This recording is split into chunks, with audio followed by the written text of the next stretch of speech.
बोला कि आपका नाम अनाउंस हो रहा है, आप मंच में चढ़िएगा कि हम दूसरे को चढ़ा दें इस पे। कार्यक्रम में गई तो ना ही मुझे वहाँ पे एक गिलास पानी तक मुझे नहीं पूछा गया, ना दी गई। पूछा गया हालांकि आपके लिए सर्किट हाउस में हम कमरा बुक किए हैं तो आप आना चाहती हैं। तो पे मैं बैठी थी, वहाँ टेबल पे जूठा नाश्ता ग्लास पड़ा हुआ था, वो भी साफ नहीं किया गया। एक होमगार्ड का जवान तक मुझे नहीं दिया गया जो मुझे रिसीव करके मंच तक ले जाए। ऐसे उंगली दिखाया गया ऐसे कि नीचे से भी जो ऑफिसर्स बैठे थे वो मुझे कार्यक्रम ऐसा बंद कीजिए, ऐसे उंगली दिखा के कि बुलाया गया था और यहाँ बुला के आपका अपमान किया गया था, आप मंच से रोई भी, क्या करना चाहिए?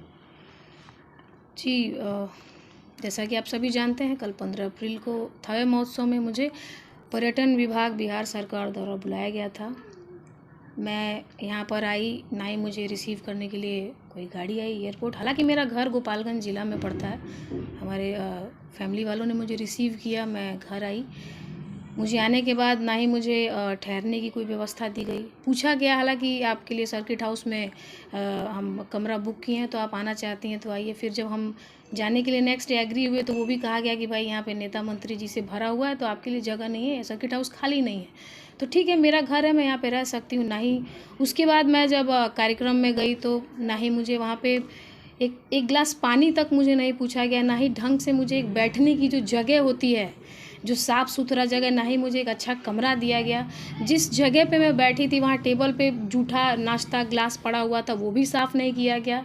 उसके बाद वहाँ जाने के बाद भी मुझे बहुत इंटरनली टॉर्चर अलग अलग तरीक़ों से किया जा रहा था, लेकिन फिर भी मैं उसको मैनेज कर रही थी कि चलो ठीक है। लेकिन फिर मंच पे मैं गई तो मुझे ना ही मेरा कोई सम्मान हुआ, ना ही मुझे एक होमगार्ड का जवान तक मुझे नहीं दिया गया जो मुझे रिसीव करके मंच तक ले जाए।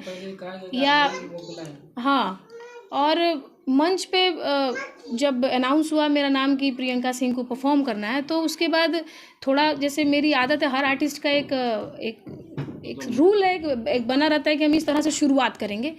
तो माइक लेने के लिए हमारे भाई साहब मंच पर गए और हुआ कि माइक आ जाएगा तो मैं जाऊंगी। तो वहाँ पे एक ऑफिसर थे, टीओ साहब, उन्होंने बोला कि आपका नाम अनाउंस हो रहा है, आप मंच में चढ़िएगा कि हम दूसरे को चढ़ा दें इस पे। तो मैंने इसका जवाब नहीं दिया क्योंकि मैं नहीं चाहती थी कि यहाँ पे कार्यक्रम के पहले मैं कितना बजे समय था आपको चढ़ने का? और मेरा टाइम चूँकि 8 से 9 का स्लॉट था मेरा, लेकिन मुझे 11 बजे समय दिया गया और मुझे इस बारे में कोई जानकारी नहीं थी।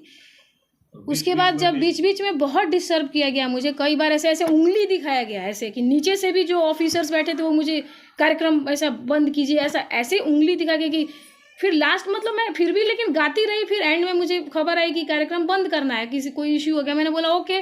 फिर मैंने लास्ट में, उन्होंने बोला कि ये गाना गा के आप कार्यक्रम बंद कीजिए, लास्ट सॉन्ग गाइए।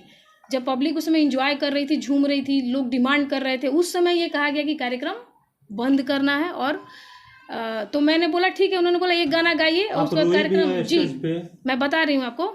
उसके बाद एक गाना, मैं मेरे वतन के लोगों, जो मैं बचपन से गोपालगंज जिले के सभी लोग जानते हैं कि उस गाने से मेरी शुरुआत है। मैंने सोचा कि मैं इस गाने से समापन करती हूँ, चूँकि जो हमारे देश के जो सैनिक हैं, जी, तो वो मैं इस ऐतिहासिक गाने को गाने के दौरान मेरा माइक छीन लिया गया। और माइक लिटरली छीन के, मैं कुछ बोलना चाहती थी, मुझे बोलने नहीं दिया गया। माइक छीन के मेरे साथ बदसलूकी की गई। मैंने बोला कि भाई मतलब मैं रो के आई हूँ कल, मैं माता के दरबार में, माई के दरबार में एक बेटी कल रो के आई है। और इसका इंसाफ तो मैं माता रानी पे ही छोड़ती हूँ कि थावे वाली मैया जो इसका इंसाफ करेंगी।